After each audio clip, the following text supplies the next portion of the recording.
Welcome to the deep dive. We dive into the source material, articles, research, notes, pulling out the key insights so you can get really informed fast.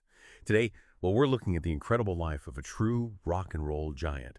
The news just recently about Ozzy Osbourne passing away at 76, just weeks after that final Black Sabbath show back in England, it really sent shockwaves. It's almost impossible to think of a voice quite like his, that presence. Someone called it one of the most recognizable bellows in modern history. And that feels right. So our mission today is to go through the sources we have, obituaries, biographies, to really get the full picture of John Michael Osborne's life, to honor him, his music, his whole complex story. We won't even get past the headlines, Understand the real impact of the Prince of Darkness. By the end, you'll have a sense of all the different sides of Ozzy, from a working class kid in Birmingham to global rock star, reality TV guy, and, well, someone who really battled his demons and health issues head on. We're aiming for the full picture.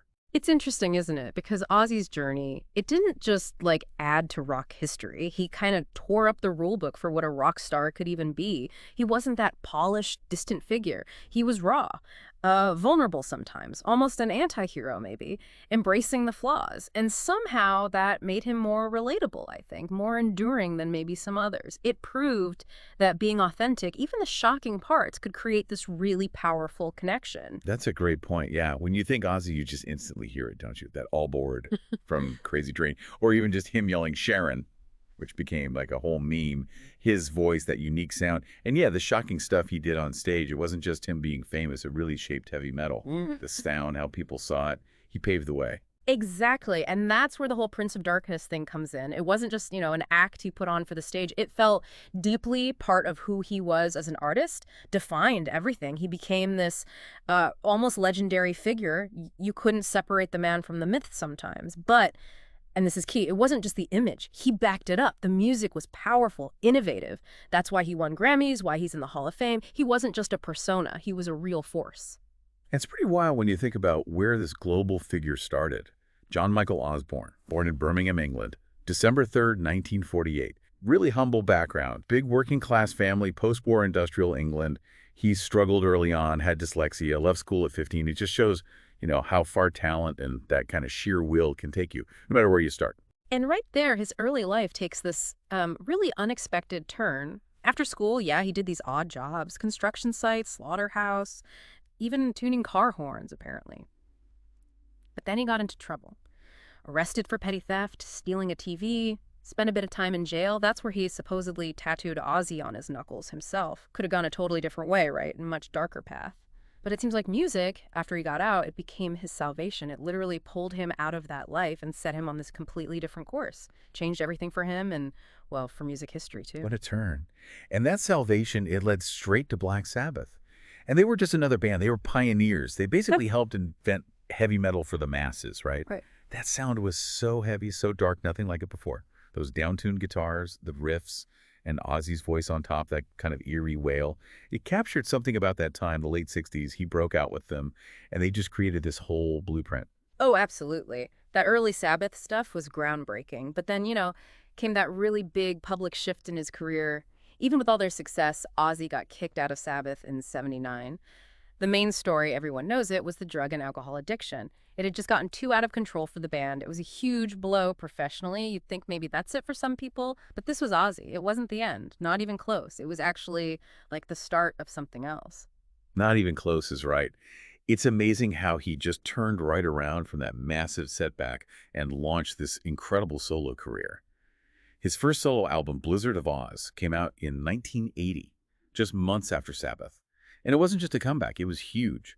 Rolling Stone put it at number 9 on their list of the 100 greatest metal albums ever. That's where he teamed up with Randy Rhoads, the guitarist. Just brilliant. Rhoads had this amazing mix of classical skill and heavy metal power, gave us Crazy Train, Mr. Crowley, even Suicide Solution, which stirred things up. That album didn't just prove Ozzy could do it alone, it kind of injected new life into metal. And that solo career just kept going. Blizzard of Oz wasn't a one-off. He put out, 12 more studio albums? Hits kept coming too, like Miracle Man in '88, Mama, I'm Coming Home in '91. That one was a huge ballad. He showed he could evolve, work with different musicians, stay relevant for decades. He wasn't just coasting, he kept creating. And then things kind of came full circle, didn't they? That reunion with Black Sabbath later on, Yeah. which felt really fitting. They got into the Rock and Roll Hall of Fame in 2006, which they totally deserved. And it all ended with that massive farewell tour, The End. The very last show, Back to the Beginning, was right back in Birmingham, February 2017. Pretty emotional stuff. He even talked about it, saying something like, "It takes a while to switch off being Ozzy. It's great, a different feeling entirely," which kind of shows how he saw himself inside and outside the band. That quote's really telling, actually. Shows the difference between being, part of that legendary band machine and being the solo icon he became. Highlights how adaptable he was, committed to both things, different sides of him, both really powerful. He could just shift gears, but still always be Ozzy. Yeah, and away from the music, his personal life became just as famous, maybe more so for a while, especially after he married Sharon Arden in '82. That was after his first marriage ended. Their relationship, well, it was often called tempestuous, lots of public fights, they even split up for a bit. But through everything, Sharon was his manager, his biggest defender, his rock, really. She helped build that whole empire around him. Right, and that intense, sometimes chaotic relationship with Sharon led directly to something totally unexpected. The Osbournes reality show. Started on ATV in 2002, ran 4 seasons. It turned Ozzy, this aging metal god known for biting heads off bats, into this strangely lovable TV dad. The show was just this raw, funny look at their family life, arguments, the dogs, the kids, well, most of the kids. Their oldest daughter, Amy, didn't want to be part of it. It really humanized him in a totally new way, showed a different side. And Sharon, wow, she spun that into her own huge TV career, became a host on The Talk and everything. And Sharon's business sense, her belief in him, it was key again with Ozfest, wasn't it? She started that in '96. Apparently Lollapalooza had turned Ozzy down. Big mistake for them. Right. Ozfest just became this massive hard rock and metal festival. Ran almost every year until 2018. It wasn't just the concert series. It was like a whole scene. Launched careers for tons of bands, really cemented Ozzy's place as like the godfather of the genre. Of course, you can't talk about Ozzy without mentioning those infamous moments, the ones that really built that troublemaker image. Like biting the head off a dove in a meeting with record execs, 1981. Just imagine being in that room. And then maybe the most famous one, biting the head off a bat thrown on stage in '82, a live bat. He said later he thought it was rubber, but yeah, he had to get rabies shots just in case. It became part of his legend. Even sold a stuffed bat toy later. It was crazy, controversial, but somehow just added to the whole Ozzy mystique. And definitely can't forget the Alamo incident, also 1982. Got arrested for, well, urinating on the Alamo cenotaph in San Antonio. That stunt got him banned from playing the city for a whole decade. These moments, shocking as they were, they just became part of the Ozzy legend, loved and hated, sometimes both at once. And if you put those behaviors into perspective, they really highlight that lifelong, very public struggle with addiction he had. What's really powerful, I think, and kind of inspiring is how things changed later. His 2020 album, Ordinary Man, that was the first one he ever made, completely sober.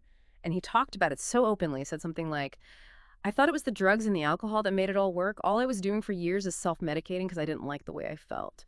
That honesty, owning that journey, it took immense strength, and it kind of blew up the myth that you needed all that chaos to be creative. Yeah, and that journey, finding sobriety, it led to incredible late career success.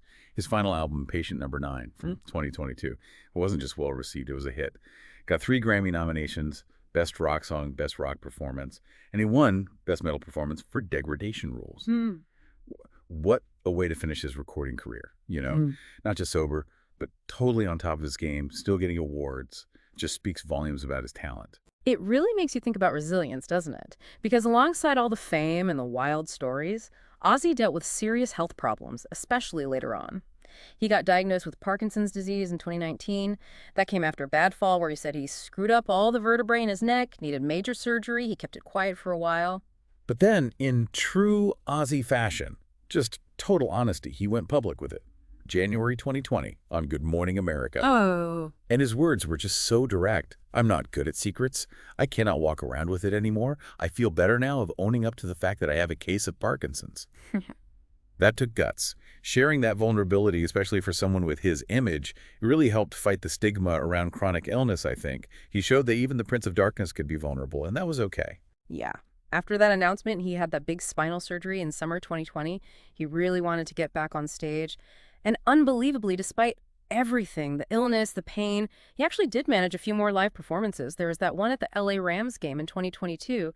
just showed this incredible determination, this deep need to perform, connect with the fans, even when it must have been incredibly difficult. His spirit was just amazing. And then, almost right before he passed, less than 2 weeks before, they announced a new memoir, Last Rites. Called it shocking, bitterly hilarious. Written. And there was this quote from the book that really summed it all up, his whole perspective. Look, if it ends tomorrow, I can't complain. I've been all around the world, seen a lot of things. I've done good, and I've done bad. But right now, I'm not ready to go anywhere. Just sums it up, doesn't it? Acceptance, gratitude, but still fighting. It really does. That quote captures the whole ride, Mhm. acknowledging the amazing highs, the terrible lows, the good stuff he did, the mistakes he made. But facing the end with this incredible will to live and this almost peaceful sense of gratitude for the whole wild journey. It's about accepting your whole story, warts and all. So as we wrap up this deep dive, let's just take a moment to really appreciate the absolutely unique, sometimes unbelievable life of Ozzy Osbourne. From that kid in Birmingham who found music to the global icon who broke all the rules, faced his demons right out in the open, and finally found some peace with his family. His life showed us that things can be messy, complicated, full of wrong turns, but that passion, that unique voice, it just endured. He deserves so much respect, such a complex, lasting figure in music. Which leads us to a final thought for you, listening in. Thinking about Ozzy's own words, I've done good and I've done bad.